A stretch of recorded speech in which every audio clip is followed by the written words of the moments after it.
सब clear? 55 minute तक जोश ठंडा नहीं होगा किसी का। कब तक? पक्का? 2 सीट खत्म होगी, साइंस बहुत खिंच जाएगा फिर आज हमारा। सही है? देखो इधर, स्टार्ट। साइंस की सीट मिल गई सभी लोगों के लिए। पहला क्वेश्चन है ध्वनि तरंग। बहुत अच्छे से वाकिफ हो गए इससे, हो नहीं हो? प्यारा सा लग रहा है। क्वेश्चन है ध्वनि तरंग कैसी तरंग है? कैसी है? अनुदैर्ध्य। याद होगा, ये धा और ये धा, तो ध्वनि तरंग अनुदैर्ध्य तरंग है। और अगर प्रकाश पूछता तो होती अनुप्रस्थ या विद्युत चुंबकीय। अनुप्रस्थ भी हो सकती है और विद्युत चुंबकीय भी हो सकती है। मैंने दोनों चीजें आज दिन में ही बताई थी। फिर सुन लो, ध्वनि तरंग कैसी होती है? अनुदैर्ध्य, धा और धा हो गया। प्रकाश तरंग अनुप्रस्थ और विद्युत चुंबकीय होती है। अनुप्रस्थ आएगा अनुप्रस्थ लगा देना, विद्युत चुंबकीय आएगा तो विद्युत चुंबकीय लगा देना। आज दिन में एक क्वेश्चन और था, विद्युत चुंबकीय तरंगें किसकी बनी होती हैं? आंसर था फोटोन। हम पुराने रिपीट करते चलेंगे, कुछ आता जाएगा तो अच्छा लगेगा, नहीं लगेगा आपको? आगे एक बात, ध्वनि बेटा सबसे तेज कहां चलती थी? ठोस में। क्या ध्वनि निर्वात में चलेगी? नहीं। सब क्लियर है बिल्कुल दिमाग में? एक एक चीज प्यारा लग रहा है, सब समझा हुआ? ध्वनि सबसे तेज ठोस में चलती है, निर्वात में ध्वनि नहीं चलती है। प्रकाश सबसे तेज कहां चलता है? निर्वात में ही चलता है। प्रकाश सबसे तेज निर्वात में चलता है। क्लियर है इतना? पहले क्वेश्चन में कोई डाउट? ध्वनि तरंग अनुदैर्ध्य, ठीक है। दूसरा, एक अश्व शक्ति के 746 वाट के बराबर, किसके वाट के बराबर? अश्व शक्ति को हॉर्स पावर भी कहते हैं, इसलिए एक एचपी भी लिखा होता है। कितने वाट के बराबर होती है? 746 वाट। क्लियर? ताप का ऐसा ही मात्रक केल्विन। आपने ताप के बहुत सारे मात्रक सुने होंगे। ताप के सेल्सियस भी सुना होगा, फ़ारेनहाइट भी सुना होगा, केल्विन भी सुना होगा, र्यूमर भी सुना होगा। लेकिन अगर ऐसा ही मात्रक पूछा जाएगा तो क्या है? केल्विन।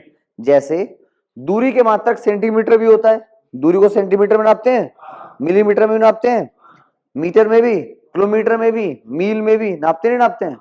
लेकिन उसका ऐसा ही मात्रक मीटर होता है। समझे बात? ऐसे ही ताप का ऐसा ही मात्रक केल्विन होता है। पृथ्वी की सतह से ऊपर जाने पर दाब घटता है। ये पृथ्वी है, इसके जितने ऊपर जाओगे हवा उतनी ही क्या हो जाएगी? कम हो जाएगी। हम पृथ्वी जितना ऊपर जाएंगे ऊपर हवा कम है, नीचे हवा ठीक ठाक रहती है, ज्यादा है। तो यहाँ पर दाब ज्यादा रहता है और ऊपर दाब कम रहता है, ठीक है। ऊपर जाएंगे तो हवा कम होगी तो उसका दाब भी कम होगा। तो ये क्वेश्चन है, पृथ्वी सतह से ऊपर जाने पर दाब घटता है। आगे देखो, अरे अपना वही क्वेश्चन, ध्वनि तरंग का वेग सर्वाधिक कहां होता है? ठोस में। ये आपके तभी स्ट्रांग होगी साइंस जब आप सारे कॉन्सेप्ट क्लियर करते जाओगे। समझ रहे हो? अगर ये हमने कॉन्सेप्ट नहीं पढ़ा होता तो ये क्वेश्चन हमारे लिए बिल्कुल नया होता नहीं होता नया। लेकिन हमने ध्वनि के बारे में पूरा समझा हुआ है कि ध्वनि सबसे तेज ठोस में चलती है। तो यही क्वेश्चन है, ध्वनि तरंग का वेग सर्वाधिक कहां होगा? ठोस। सब लोगों को पता है? ठीक है। आगे फिर अपना क्वेश्चन, प्रकाश है, अनुप्रस्थ और विद्युत चुंबकीय। आंसर आएगा ए और सी दोनों। डी ऑप्शन है, देखो इसका डी है, ए और सी दोनों। तो आंसर क्या आएगा? ए और सी दोनों, अनुप्रस्थ भी और विद्युत चुंबकीय भी। सही है भाई? तो बेटा ये लिखा हुआ है, प्रकाश, अनुप्रस्थ और विद्युत चुंबकीय। किस रंग का प्रकीर्णन सर्वाधिक होता है? ये मैं तुम्हारा डाउट ही सारा खत्म कर देता हूं एक बार में। सुनो, क्वेश्चन है किस रंग का प्रकीर्णन सबसे ज्यादा होता है। क्वेश्चन है किस रंग का अपवर्तनांक सबसे ज्यादा होता है। क्वेश्चन है किस रंग का विचलन कोण सबसे ज्यादा होता है। ठीक है, अब प्रकीर्णन आया, अपवर्तनांक आया, विचलन कोण आया, कुछ भी आए, ये मैं ज्यादा वाला बता रहा हूं। क्या बता रहा हूं? ज्यादा वाला। यहां पर लिख देता हूं, अगर ये ज्यादा पूछेगा तो आंसर आएगा बैंगनी, और कम पूछेगा तो आंसर क्या आएगा? लाल। आगे सुनो, इसके अलावा अगर पूछ ले तरंग दैर्ध्य, क्या पूछ ले? तरंग दैर्ध्य, तो इसका आंसर आएगा, ज्यादा में आएगा लाल और कम में आएगा बैंगनी। सुनो जरा अच्छे से, एक बार मैं याद कराता हूं। क्वेश्चन है किस रंग का प्रकीर्णन सबसे ज्यादा होता है, किस रंग का अपवर्तनांक सबसे ज्यादा होता है, किस रंग का विचलन कोण सबसे ज्यादा होता है। सबका आंसर बैगनी। सिर्फ एक चीज का आंसर बैगनी नहीं होगा, किसका? तरंग, उसका आंसर क्या होगा? लाल। समझ में आ रही है बात? अगर आएगा तरंग दैर्ध्य तो आंसर लगाओगे सबसे ज्यादा लाल, ठीक है। और बाकी कुछ भी आएगा तो क्या लगाओगे? बैंगनी। तरंग दैर्ध्य को कभी कभी तरंग लंबाई भी कह देते हैं। तरंग, दोनों सेम सेम से नहीं है ये। अब सुनो, किस रंग का प्रकीर्णन सबसे ज्यादा होता है? बैंगनी। किस रंग का अपवर्तनांक सबसे ज्यादा होता है? किस रंग का विचलन कोण सबसे ज्यादा होगा? किस रंग की तरंग दैर्ध्य सबसे ज्यादा होगी? क्लियर हो गया? उल्टा, किस रंग का प्रकीर्णन सबसे कम होगा? जो बैगनी के सबसे ज्यादा होंगे वो लाल के सबसे, और जो लाल के ज्यादा होंगे वो बैगनी के। एक बार में सारे क्लियर हो जाएंगे? हो जाएंगे। जैसे सुनो, किस रंग का अपवर्तनांक, किस रंग का अपवर्तनांक सबसे कम होगा? सबसे कम पूछा है तो समझ गए, क्यों? अपवर्तनांक तो बैगनी का ज्यादा है। तो एक बार में सारे डाउट क्लियर हो गए, नहीं हो गए? ये आपके सारे डाउट एक बार में खत्म है, ठीक है। आपको सब याद रहेगा, वरना घूमते रहते किसका बैगनी किसका लाल, किसका बैगनी किसका लाल। समझ रहे हो? आपको सिर्फ याद रखना है, तरंग दैर्ध्य रहेगा तो लाल लगाऊंगा, बाकी सब में क्या लगाऊंगा? बैगनी। और जो ज्यादा बैगनी होगा तो उसमें सबसे कम क्या होगा? लाल। सही है? कोई दिक्कत? आगे देखो, स्पष्ट प्रतिध्वनि सुनने के लिए श्रोता और परावर्तक के बीच क्या दूरी होनी चाहिए? इसका क्वेश्चन का मतलब समझ लो, क्वेश्चन का मतलब समझो। आप इधर खड़े हो, ठीक है, ये आप खड़े हो, आपने जोर से आवाज लगाई, मान लो पहाड़ पे खड़े हो, कहीं भी खड़े हो, तो आपको आवाज आती है वापस। आपने कहा इंडिया, तो वापस आवाज आएगी इंडिया इंडिया इंडिया, आएगी नहीं आएगी? ये यही क्वेश्चन है। इसको कहते हैं प्रतिध्वनि। क्या कहते हैं? प्रतिध्वनि मतलब वापस जो ध्वनि आती है। तो क्वेश्चन यही है, स्पष्ट प्रतिध्वनि सुनने के लिए श्रोता और परावर्तक। ये है श्रोता, श्रोता कौन? सुनने वाला। और ये परावर्तक, परावर्तक जिससे टकरा के वापस आएगी। उन दोनों के बीच दूरी कम से कम कितनी होनी चाहिए? आंसर है 17 मीटर। क्या आंसर है? क्वेश्चन समझ लो, स्पष्ट प्रतिध्वनि सुनने के लिए श्रोता और परावर्तक के बीच दूरी कितनी होनी चाहिए? 17 मीटर। प्रतिरोध का मात्रक ओम, काफी इंपॉर्टेंट मात्रक है, भूलना नहीं है, ठीक है। प्रतिरोध का मात्रक ओम। निम्न में कौन अर्धचालक है? ये भी इंपॉर्टेंट है। अर्धचालक सिलिकॉन और जर्मेनियम होते हैं, सिर्फ दो ही होते हैं मेनली, तो जो आपके पेपर के लिए जरूरी है, सिलिकॉन और जर्मेनियम। इसलिए ऑप्शन आएगा ये और भी दोनों, ठीक है। आगे, विद्युत बल्ब के भीतर क्या भरी रहती है? निष्क्रिय गैस भरी रहती है। कौन सी गैस भरी रहती है? निष्क्रिय। वैसे कौन सी गैस भरी होती है? ऑर्गन। बल्ब के भीतर ऑर्गन, कहीं कहीं नाइट्रोजन भी मिलेगा आपको। होता क्या है, 60% होती है और ये 40% होती है बल्ब के भीतर, ठीक है। तो आर्गन मिले आर्गन लगा देना, नाइट्रोजन मिले नाइट्रोजन लगा देना, दोनों मिले तो आर्गन लगा देना, ठीक है, बल्ब के भीतर। और ऑर्गन कैसी गैस होती है? आदर्श गैस, इसलिए ऑर्गन को निष्क्रिय गैस भी कहते हैं। कैसी गैस कहते हैं? निष्क्रिय गैस। नाभिकीय रिएक्टर में नियंत्रक के रूप में कैडमियम की छड़ यूज होती है, याद कर लेना। ये परमाणु बम के सिद्धांत पर है, नाभिकीय विखंडन बताया था सुबह। घरों में फ्यूज किस क्रम में होते हैं? श्रेणी, ये भी बताया था पहले। फ्यूज किस क्रम में होते हैं? श्रेणी क्रम में। पीछे पलटो, एक बार पहले पूरी कराऊंगा फिर रिपीट कराऊंगा। घरों में पंखा बल्ब आएगा तो समांतर, अगर फ्यूज आएगा तो श्रेणी, पंखा बल्ब वगैरह आएंगे तो समांतर क्रम में। सूर्य किससे बना है? हाइड्रोजन और हीलियम से, ये मैंने बताया पहले। तो आंसर आएगा ये और भी दोनों, हाइड्रोजन और हीलियम से। सूर्य में कौन सी प्रोसेस होती है? नाभिकीय संलयन, बताया था सुबह। सूर्य और तारों में ऊर्जा किससे बनती है? नाभिकीय संलयन से, सुबह बताया था। सुबह बताया था हाइड्रोजन बम के बारे में। हाइड्रोजन बम, सूर्य और तारा, इन सब में ऊर्जा किससे बनती है? संलयन से। और परमाणु बम में नाभिकीय विखंडन से। आई थिंक सब क्लियर हो रहा है, साइंस आसान लग रही है। इस लेवल पे आके आसान लगी? पक्का लगी है ऐसे ही? कौन बोला नहीं लगी? आगे देखो, वायुमंडल की आर्द्रता मापने वाला यंत्र हाइग्रोमीटर। ये वायुमंडल की आर्द्रता, आर्द्रता समझते हो? वायुमंडल में नमी, जल वाष्प की मात्रा, वो किससे नापते हैं? हाइग्रो है, हाइड्रो नहीं है, हाइग्रोमीटर। स्थायी चुंबक इस्पात, पहले भी आ चुका है। स्थायी चुंबक स्टील से बनता है, स्टील को इस्पात भी कहते हैं। किस ताप पर पानी का आयतन न्यूनतम घनत्व सर्वाधिक होता है? 4 डिग्री सेल्सियस, ये भी पहले हो चुका है। किस माध्यम में प्रकाश की चाल सर्वाधिक होती है? शुरू में ही बताया था मैंने, प्रकाश सबसे तेज कहां चलता है? निर्वात में। किस रंग के प्रकाश का अपवर्तन रंग सर्वाधिक होता है? आपका पहले से तैयार हो गया, हो गया है। सबसे अधिक विद्युत ऋणात्मक तत्व फ्लोरीन, याद कर लेना। बाकी लास्ट के 3 क्वेश्चन टेक्निकल के लिए नहीं है। मछलियां किस अंग से सांस लेती हैं? गिल से। ऊतकों के अध्ययन को क्या कहते हैं? हिस्टोलॉजी। किस ग्रंथि को मास्टर ग्रंथि कहते हैं? पिट्यूटरी। मैं पूरे रिवाइज कर रहा हूं, सिर्फ स्टार्टिंग सुनो अच्छे से। सभी तैयार हैं? देखो फोकस से। पहला क्वेश्चन था ध्वनि तरंग कैसी तरंग है? ध्वनि तरंग अनुदैर्ध्य। ध्वनि सबसे तेज कहां चलती है? कौन बोला? निर्वात। ध्वनि सबसे तेज कहां चलती है? ठोस में। ध्वनि निर्वात में नहीं चल सकती, क्योंकि ध्वनि को चलने के लिए माध्यम चाहिए, और माध्यम कुछ ना कुछ होना चाहिए, ठोस, द्रव या गैस। लेकिन प्रकाश निर्वात में चल सकता है, और वो भी सबसे तेज। ठीक है। प्रकाश कैसी तरंग है?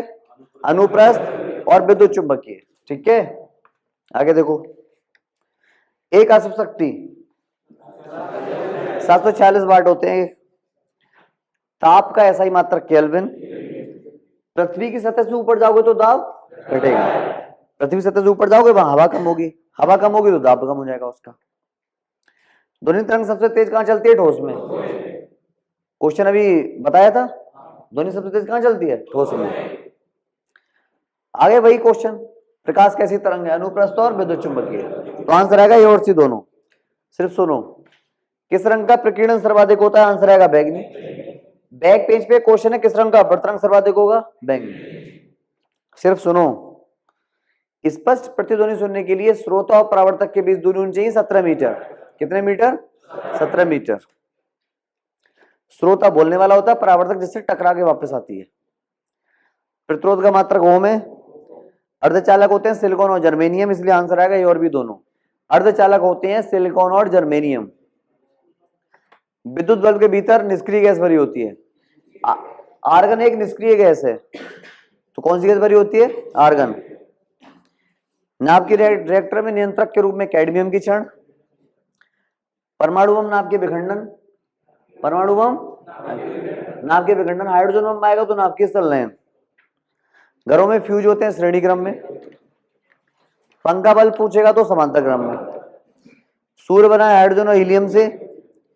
वायुमंडल की आर्द्रता नापते हैं हाइग्रोमीटर से। हाइग्रो है, हाइड्रो नहीं है, हाइग्रो। स्थायी चुंबक के लिए इस्पात है। पानी का आयतन न्यूनतम और घनत्व सर्वाधिक होगा 4 डिग्री पर। किस माध्यम में प्रकाश की चाल सर्वाधिक होगी? निर्वात। किस रंग के प्रकाश का अपवर्तन रंग सर्वाधिक होगा? बैंगनी। अपवर्तन रंग ये आ गया। प्रकीर्णन और अपवर्तनांक को विचलन कोण सबसे ज्यादा बैंगनी का। आगे, सबसे अधिक विद्युत ऋणात्मक तत्व फ्लोरीन।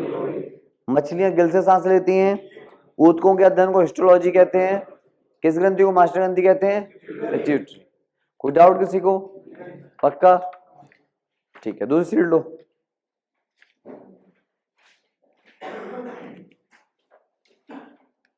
कितने मैडम खत्म हो गई? स्टार्ट। सभी को सीट मिल गई? एकदम फुल एनर्जी से तैयार हो सभी लोग? बहुत बढ़िया। आप दोनों लोग बेटा तैयार हो? रेड टी शर्ट तैयार हो? देखो, पहला क्वेश्चन स्टार्ट से ब्लीचिंग पाउडर से। ठीक है, देखो आज आपके जो फॉर्मूले आए हैं वो कौन कौन से आए हैं, एक बार रिपीट कर देता हूं। जिप्सम आया था, सुन लो, होशियार मत बनो। फॉर्मूला था CaSO4 2H2O। मैंने इसके साथ POP बताया था, plaster of Paris. CSO4 half H2, इसमें 2 H2 है, इसमें आधा H2 है, इतना सा अंतर बताया था। क्लियर? और कोई फॉर्मूला आया था? नहीं। ठीक है, एक आता सुक्रोज या चीनी का, सुक्रोज या चीनी का, वो था C बार है, H/S हो गया है। आई थिंक आपने याद कर लिए होंगे, मैं पूछ सकता हूं फिर से किसी से। आज अभी इसका पहला क्वेश्चन है ब्लीचिंग पाउडर का सूत्र। ब्लीचिंग पाउडर, इसको कहते हैं ब्रंजक चूर्ण, CaOCl2। पूरा लिख लेना हिंदी में भी, ये पेपर में हिंदी में आके ब्रंजक चूर्ण। ब्रंजक चूर्ण का सूत्र होता है CaOCl2। इतने अच्छे से इसको रीड करो दिमाग पे, अभी के अभी याद हो जाए। ब्लीचिंग पाउडर CaOCl2, कहते हैं calcium oxy chloride, calcium Ca, O oxy और Cl क्लोराइड। क्लियर? जिप्सम में क्या है? CSO4 2H2O, POP क्या है? CSO4 हाफ H2O, सुक्रोजा चीनी क्या है? C बार H/S हो गया है, ब्लीचिंग पाउडर क्या है? CaOCl2। क्लियर सब? हंसाने वाली गैस नाइट्रस ऑक्साइड, बहुत बार क्वेश्चन आ चुका है, याद करने में दिक्कत नहीं होगी किसी को। हंसाने वाली गैस नाइट्रस ऑक्साइड, सूत्र होता है N2O। आगे देखो, CO2 के अणु में कितने इलेक्ट्रॉन होंगे? बता देता हूं कैसे। मैंने एलिमेंट याद कराए तुमको 1 से 20 तक। कार्बन और ऑक्सीजन, ये तो है CO2, कार्बन का नंबर होता है 6, ऑक्सीजन का होता है 8। हे ली वी व के आ गया C, आ गया C। फिर क्या है? नारायण या नालायक ओसे, O आ गया। O का नंबर 8 होता है, कार्बन का 6 होता है। जो नीचे का नंबर होता है वही तो इलेक्ट्रॉन प्रोटॉन होते हैं, याद आ रहा है? किसी भी तत्व के जो नीचे नंबर होता है उसको परमाणु संख्या कहते हैं, परमाणु या क्रमांक। वो बताती है इलेक्ट्रॉन या प्रोटॉन। कार्बन में कितने इलेक्ट्रॉन हो गए? 6। एक ऑक्सीजन में 8, 2 ऑक्सीजन में 16, 16 और 6 22। CO2 में कितने इलेक्ट्रॉन होंगे? जिसको नहीं निकाल मिला वो याद कर लो। सामान्य वायुमंडल दाब 760 mm, 765 भी कहीं लिखा हो तो 765 लगा देना, वैसे 760 ठीक है। ये सामान्य वायुमंडल दाब है। आगे यूरिया का सूत्र आ गया। यूरिया पे क्वेश्चन पहले आ चुका है, सुनो। यूरिया मैंने बताया था पहला कार्बनिक पदार्थ है, पहला कार्बनिक यौगिक जो प्रयोगशाला में बना। कहां बना? प्रयोगशाला में बना। दिमाग बिल्कुल ओपन रखना, मैं कोई भी क्वेश्चन पूछ लूंगा जो मेरे मुंह से निकल रहा है। पहला कार्बनिक यौगिक जो प्रयोगशाला में बना वो था यूरिया, और यूरिया का सूत्र आ गया। सूत्र मैं यहां लिख दे रहा हूं सारे, ठीक है? सामने लिखे रहेंगे, अच्छे याद होंगे। यूरिया का सूत्र बड़ा सिंपल है। नेशनल हाईवे पता है? नेशनल हाईवे, उसको NH कहते नहीं कहते हैं? NH2 को NH2 से जोड़ो, समझ गए? अरे NH2 को NH2 से जोड़ो, बन गया नहीं बन गया? इधर NH2 इधर NH2, बीच में CO, समझ गए? यूरिया को लिए मैंने क्या नाम दिया? कार्बनिक। क्यों? क्योंकि इसमें कार्बन है, क्योंकि इसमें कार्बन है। क्या ये है कार्बनिक? नहीं है, ये कार्बन नहीं, कैल्शियम है। जिसमें कार्बन होता है वो कार्बनिक यौगिक कहलाता है, जिसमें कार्बन नहीं होता वो अकार्बनिक। क्लियर? तो क्वेश्चन ये था, पहला कार्बनिक यौगिक जो प्रयोगशाला में बना, आंसर यूरिया। फिर है यूरिया का सूत्र NH2CONH2। इस सीट में 2 फॉर्मूले आए हैं, पहला ब्लीचिंग पाउडर CaOCl2, दूसरा यूरिया NH2CONH2। जितने शालीनता से समझा रहा हूं ना उतनी तेज मार पड़ेगी तुम्हारी, समझ रहे हो? आगे सुनो, कार्बन का सबसे शुद्ध रूप हीरा, मोस्ट इंपॉर्टेंट है। क्लियर? कार्बन का सबसे शुद्ध रूप होता है हीरा। आगे वह धातु जो पानी पर तैरती है, लिथियम। लिथियम सबसे हल्की धातु भी होती है, सबसे सिंपल सी बात है, पानी पर तैर रही तो कैसी होगी? हल्की। लिथियम को Li से लिखते हैं, इसके ऊपर क्वेश्चन है, एक ही क्वेश्चन लिथियम के ऊपर कि सबसे हल्की धातु लिथियम, या फिर पानी के ऊपर तैरने वाली कौन सी है? लिथियम। आगे अपना वही आगे एक प्रकाश वर्ष पड़ा हुआ है 9.46 10 की पावर 15 मीटर, किलोमीटर में आएगा तो 12 घात हो जाएगी। प्रकाश वर्ष मात्रक किसका है? दूरी का। एक दिन में एक ही चीज 5 बार सुनने को मिल रही है, याद होनी चाहिए। सूर्य का प्रकाश पृथ्वी तक कितने समय में पहुंचता है?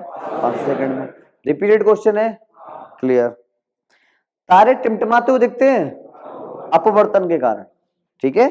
आप हम तारे को देखते हैं तो तारे हमसे बहुत ज्यादा दूर हैं, तो क्या होता है हमारे आंखों से तारे तक की बीच की दूरी के बीच में अपवर्तन हो जाता है, इसलिए हमको तारे टिमटिमाते दिखते हैं, ठीक है। डायबिटीज से प्रभावित अंग यकृत। डायबिटीज शुगर को कहते हैं या मधुमेह को। अम्लराज किसका मिश्रण है? रिपीटेड क्वेश्चन है, रिपीटेड ये भी। अम्लराज है HNO3 प्लस 3HCl, ये भी रिपीटेड है। बाष्पीकरण द्वारा क्या उत्पन्न होती है? ठंडक, बताया था मैंने पहले भी। 11 में याद नहीं करना, 12 आप निकालना सीख गए हो। एक बार रिपीट कर दूं, देखो क्वेश्चन आया है, ध्यान से देखना सभी लोग, आप सीख चुके हो। 50 डिग्री सेल्सियस का फाइनाइट मान पूछा है, कोई बोलेगा नहीं, सुनोगे सिर्फ, देख लो, पक्का कर लो। मैंने फॉर्मूला बताया था C/100 बराबर है F-32/180 बताया था। C का मान दिया है 50 डिग्री, C की जगह लगा दूंगा 50/100 बराबर F-32/180। कोई दिक्कत? कुछ किया ही नहीं, सिर्फ C की जगह क्या लगा दिया? 50 लगा दिया। 0 से 0 कटेगा, 5 एकम 5, 5 दूनी 180 कहाँ जाएगा? ऊपर, 180 ऊपर गया, नीचे क्या है? 2 बराबर है F-32। 2 ने 18 और 0 का 90 बराबर है F-32। 32 कहाँ जाएगा? इधर 90 32 जुड़ जाएंगे, 122 आ जाएगा। फॉर्मूला याद आ गया? पहले भी सिखाया है मैंने अच्छे से, ठीक है। आगे परमाणु के नाभिक में क्या होते हैं? Proton neutron. टॉपिक समझा चुका हूं मैं, साइंस आसान लग रही है? सीट को पहले रोको, बैक का भी कर लो। प्रोड्यूसर गैस किसका मिश्रण है? CO plus N2। आज दोनों आ गई हमारे खाते में। एक तो आ गई वाटर गैस, वो है CO प्लस H2, और एक कौन सी आ गई? Producer, CO plus N2। सब याद सा लग रहा है? सबसे हल्की धातु पड़ी थी अभी हमने, लिथियम। अगर अधातु पूछेगा तो हाइड्रोजन। निम्न में से कौन सा हाइड्रोजन का समस्थानिक नहीं है?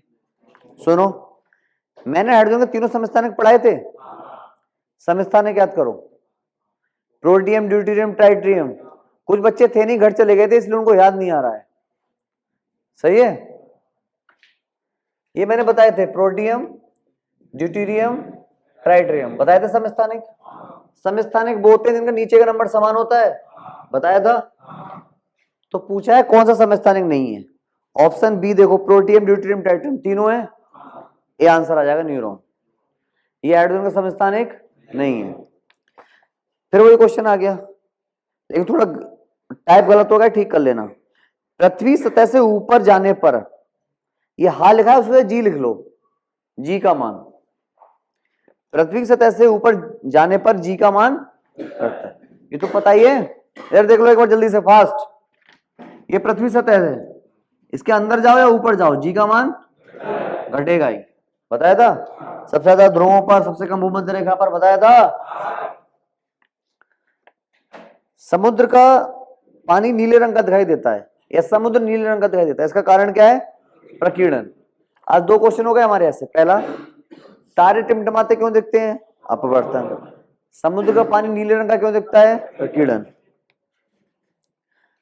फिर वही आगे अर्धचालक, अभी पढ़े थे सिलिकॉन और जर्मेनियम। तो पूछा इनमें से कौन सा अर्धचालक है? पहला ऑप्शन क्या है? सोना, दूसरा ग्रेफाइट, तीसरा आ गया जर्मेनियम। आ गया नहीं आ गया? पिछली सीट में आपने पढ़ा कि अर्धचालक कौन कौन से हैं, कौन कौन से थे? सिलिकॉन और जर्मेनियम। इसमें क्या ऑप्शन है? जर्मेनियम। कोई दिक्कत? परमाणु बम का आविष्कार किसने किया? ऑटो हॉर्न ने। जीवाश्मों की आयु ज्ञात करने के लिए क्या यूज होता है? C14। जीवाश्म पता है क्या होते हैं? मान लो हम जमीन खोद रहे हैं, खुदाई में कोई बहुत पहले की चीज मिल गई पुरानी, अब उसकी आयु ज्ञात करनी है कितनी पुरानी है। जीवाश्म मतलब जो पहले की जितनी भी जीव और जंतु है, पेड़ पौधे हैं, वो जमीन के नीचे क्या हो गए हैं, दब गए हैं। जब खुदाई करते हैं तो वो निकलते हैं, तो उनकी आयु ज्ञात करनी पड़ती है कि कितने साल पहले थे। तो उसके लिए क्या यूज करते हैं हम, कार्बन 14, C14 कार्बन 14। तो जीवाश्म बढ़कर, जीवाश्म का मतलब समझ गए, जीवों का अंश जो है जो नीचे दब गया है वो होता है जीवाश्म। एक एंगस्ट्रॉम किसके बराबर होता है, ये एंगस्ट्रॉम लिखा हुआ है, एक एंगस्ट्रॉम बराबर होता है 10⁻⁻10 मीटर। इंपॉर्टेंट है ये भी। पूरी शीट सुन लो फिर से अच्छे से, इस बार पूरी याद हो जाएगी एक बार में, ठीक है। तैयार हो सभी लोग। देखो पहला क्वेश्चन है ब्लीचिंग पाउडर का सूत्र, CaOCl2। इतना अच्छे से देखो, बोर्ड पे एक ही बार में याद होना चाहिए, CaOCl2 बस। दूसरा, हंसाने वाली gas nitrous oxide N2, repeat question है। तीसरा, CO2 के एक अणु में कितने इलेक्ट्रॉन, 22 निकालना सिखा दिया था। कार्बन में 6, ऑक्सीजन में 8, लेकिन ऑक्सीजन 2 है, तो 8 दूनी 16 और 6 22। आगे है सामान्य वायुमंडल दाब 760 mm। यूरिया, यूरिया के ऊपर 2 क्वेश्चन है। पहला, एक्चुअली 3 क्वेश्चन होते हैं, पहले 2 सुन लो। पहला, कार्बनिक यौगिक जो प्रयोगशाला में बना, यूरिया। यूरिया का सूत्र NH2CONH2। तीसरा, यूरिया में नाइट्रोजन की परसेंट मात्रा, याद आ रहा है, याद आया, 46%। यूरिया में नाइट्रोजन की परसेंट मात्रा 46% कार्बन का शुद्ध रूप हीरा, याद हो गया। वह धातु जो पानी पर तैरती है, लिथियम, या सबसे हल्की धातु लिथियम। इस और तुम्हारा नंबर है, तुम दोनों का।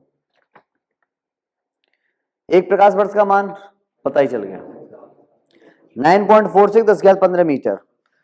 सूर्य का प्रकाश पृथ्वी तक 500 सेकंड में पहुंचता है। तारे टिमटिमाते क्यों दिखते हैं, अपवर्तन। डायबिटीज से प्रभावित अंग, यकृत। Amalraj HNO3 + 3HCl। आगे देखो, बाष्पीकरण द्वारा ठंडक उत्पन्न होगी, 11वां याद नहीं करना, 12वां। 50 डिग्री सेल्सियस का फारेनहाइट मान निकालना सीख गए हो। 50 आए, 100 आए, 200 आए, 300, सबका निकाल लोगे। क्लियर। परमाणु के नाभिक में क्या होते हैं, प्रोटॉन और न्यूट्रॉन। क्लियर। बैक पे आओ। Producer gas CO+ N2। सबसे हल्की धातु हाइड्रोजन। निम्न में से कौन सा हाइड्रोजन का समस्थानिक नहीं है, न्यूरॉन, क्योंकि 3 होते ही है, प्रोटियम, ड्यूटेरियम और ट्राइटिरियम। आगे, पृथ्वी सतह से ऊपर जाने पर G का मान घटता है। ताप बढ़ने पर पानी का घनत्व, ये रह गया था, है ना। सुनो, पानी है, पानी, उसका घनत्व होता है 1 ग्राम पर सेंटीमीटर क्यूब। घनत्व भी याद कर लेना, पानी घनत्व 1 ग्राम पर सेंटीमीटर क्यूब। अगर पानी को आप गर्म करते जाओगे तो पानी हल्का होता चला जाएगा, मतलब उसके भाप बन के उड़ने लगेगी, नहीं उड़ने लगेगी, पानी हल्का होता चला जाएगा, मतलब उसका जो घनत्व है वो कम हो जाएगा। घनत्व क्या हो जाएगा, कम। तो ताप बढ़ने पर पानी का घनत्व घटता है। समुद्र नीले रंग का दिखता है प्रकीर्णन के कारण। अर्धचालक जर्मेनियम है। परमाणु बम का आविष्कार ऑटो ने किया है। जीवाश्मों की आयु ज्ञात करने के लिए कार्बन 14। एक एंगस्ट्रॉम होता है 10⁻⁻10 मीटर, ये लिखा हुआ है, एक एंगस्ट्रॉम 10⁻⁻10 मीटर। सीट कंप्लीट हुई, कोई डाउट। एक चीज सुन लो फिर से थोड़ा इसके आगे। परमाणु के बारे में मैंने बताया था, नाभिक, नाभिक में प्रोटॉन और न्यूट्रॉन। प्रोटॉन पर आवेश धनावेश दिख रहा है, धनावेश। न्यूट्रॉन पर कोई आवेश है क्या, नहीं, न्यूट्रॉन उदासीन होता है। इलेक्ट्रॉन इसके चारों ओर चक्कर लगाते रहते हैं, बताया था। इलेक्ट्रॉन पर कैसा आवेश, ऋणावेश। क्लियर है सब कुछ, पूरी सीट याद हो जाएगी।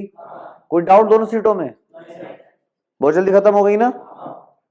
साइंस समझ में आ रही है अब तो आसान लगने लगी। ऐसे ही साथ देते रहो, मैथ ही बहुत आसान हो जाएगी।